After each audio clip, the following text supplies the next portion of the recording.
Hello friends, welcome to home makers Pavul. நம்ம இன்றைக்கி பார்க்க போகிறது சூப்பரான ஒரு டேஸ்ட்டில் பால் போலி. அதுதான் பார்க்க போகிறோம். இதை சில இடத்துல பால் பூரின்னு சொல்லுவாங்க.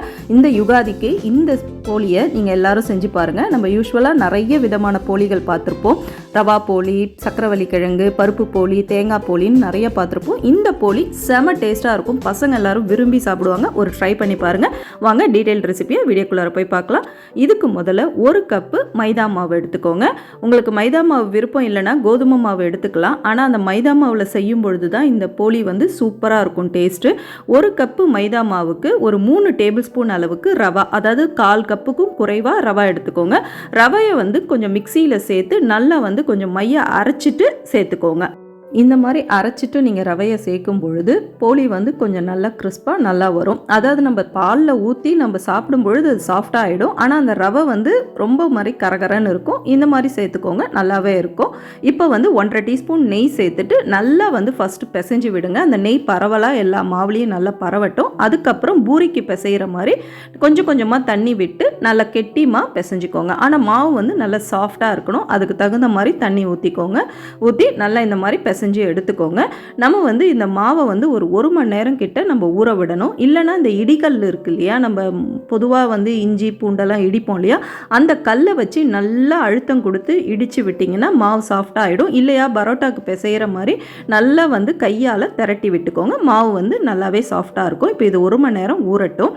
இந்த இன்டர்வலில் இது கூடவே வந்து நம்ம 12 பாதாம், 12 முந்திரி, 1 டீஸ்பூன் அளவுக்கு கசகசா, இதை வந்து நம்ம வந்து ஊற வச்சிடலாம் தண்ணியில். அதுவும் ஒரு 1 மணி நேரம் ஊறினதுக்கப்புறம் நம்ம வந்து பாலில் சேர்க்கறதுக்கு நம்ம எடுத்துக்க போகிறோம். இப்போ வந்து ஒரு ஏனத்தில் நான் வந்து 1/2 லிட்டர் அளவுக்கு நல்லா வந்து ஃபுல் ஃபேட் மில்க்கு எடுத்திருக்கேன். இதை வந்து நல்லா வந்து மீடியம் ஃப்ளேமில் கொதிக்க விடுங்க. அந்த ஆடைகளெல்லாம் நடுவில் சென்டராக கொண்டு வந்து திரட்டி விடுங்க. கார்னரில் ஒதுங்குற அந்த பால் அடைகளை அப்படியே நீங்கள் ஒதுக்கி விடுங்க.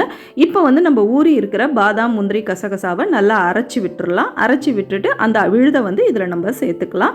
இப்போ இந்த மாதிரி பால் வந்து நல்லா வந்து இப்போ இந்த 1/2 லிட்டர் பால் 1/4 அளவுக்கு கொதிக்கணும்.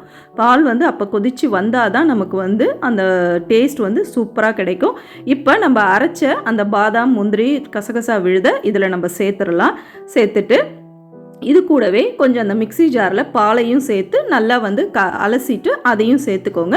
நான் பாதாம் வந்து தோல் எடுக்காமல் நான் சேர்த்துக்கிட்டேன். உங்களுக்கு விருப்பம் இருந்தால் பாதாமோட தோலை எடுத்துட்டு நீங்கள் அரைச்சிக்கோங்க. நான் அப்படியே சேர்த்துக்கிட்டேன். நீங்கள் தோல் எடுத்துகிட்டு கூட நீங்கள் அரைச்சிக்கலாம். இது கூடவே கொஞ்சம் ஒரு 6லேருந்து 7 குங்குமப்பூ இதழ்கள் வந்து சேர்த்துக்கோங்க. அதுவும் சேர்த்துட்டிங்கன்னா டேஸ்ட் வந்து ரொம்பவே நல்லாயிருக்கும். இப்போ இதுக்கு தேவையான சர்க்கரையை நம்ம சேர்த்துடலாம். 1/2 டீஸ்பூன் ஏலக்காய் தூள். சர்க்கரை வந்து நம்ம எந்த கப்பில் மைதா மாவு எடுத்தோமோ அதில் வந்து 1/2 கப் அளவுக்கு சர்க்கரை கரெக்டாக இருக்கும். அந்த ஸ்வீட் தான் வந்து இந்த பூரி வந்து ஊறி வரும்பொழுது டேஸ்ட் வந்து கரெக்டாக இருக்கும். ஸோ 1/2 கப்பு சர்க்கரை இதுக்கு கரெக்டான ஸ்வீட்டாக இருக்கும். அதையும் வந்து இப்போ நம்ம சேர்த்துட்டு இந்த பாலை வந்து நல்லா கொதிக்க விடுங்க. இன்னும் கொஞ்சம் கொதித்து இது வந்து சுண்டி வரணும்.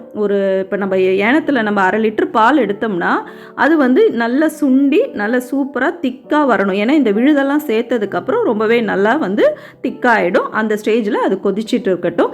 இப்போ நம்ம பூரிக்கு மாவு பிசைஞ்சு வச்சுருந்தோம் இல்லையா, அதை வந்து இந்த மாதிரி சின்ன சின்ன உருண்டைகளாக எடுத்துக்கோங்க.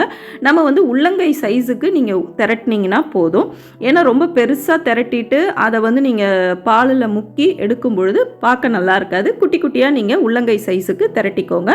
இப்போ இந்த அளவுக்கே நீங்கள் திரட்டிக்கோங்க. ஆனால் பூரிக்கு நம்ம திரட்டுவோம் இல்லையா, கொஞ்சம் மெலிசாக அந்த மாதிரி திரட்டிக்கோங்க. ரொம்ப மொத்தமாகவும் நீங்கள் திரட்ட வேண்டாம். இந்த பதத்துக்கு நீங்கள் திரட்டி எடுத்துக்கோங்க.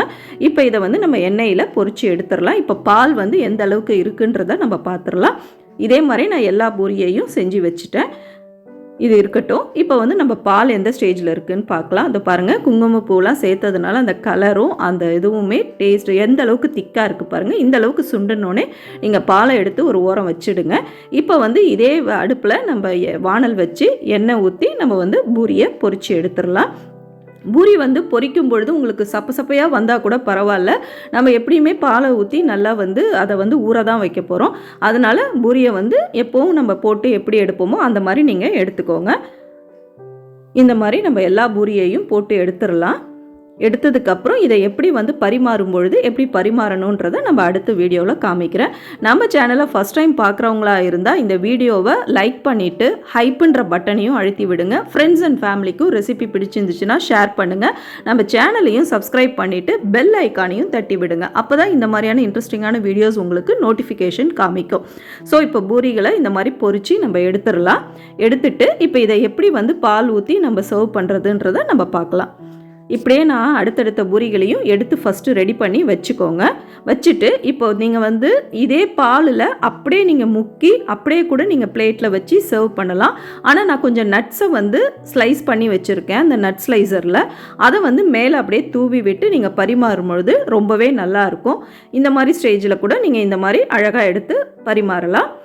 இல்லை எனக்கு வந்து அப்படியே நான் பிளேட்டில் வச்சுட்டு அப்படியே பால் எடுத்து நான் ஊற்றுறேன்னா அந்த மாதிரியும் நீங்கள் செஞ்சுக்கலாம். இப்போ இந்த மாதிரி பாலை வந்து நம்ம இதே மாதிரி அழகாக மேலே ஊற்றி அப்படியே கூட நீங்கள் சர்வ் பண்ணலாம். ரொம்பவே நல்லாயிருக்கும். கண்டிப்பாக ஒரு ட்ரை பண்ணி பாருங்கள். இது கண்டிப்பாக பசங்களுக்கு ரொம்ப விரும்பி சாப்பிட்ற ஒரு டிஷ்ஷாக இருக்கும். ட்ரை பண்ணி பார்த்துட்டு எப்படி வந்ததுன்னு கமெண்ட் செக்ஷனில் சொல்லுங்கள். சீக்கிரமே இதே மாதிரி ஒரு இன்ட்ரெஸ்டிங்கான ரெசிப்பியில் சந்திப்போம். தேங்க்யூ.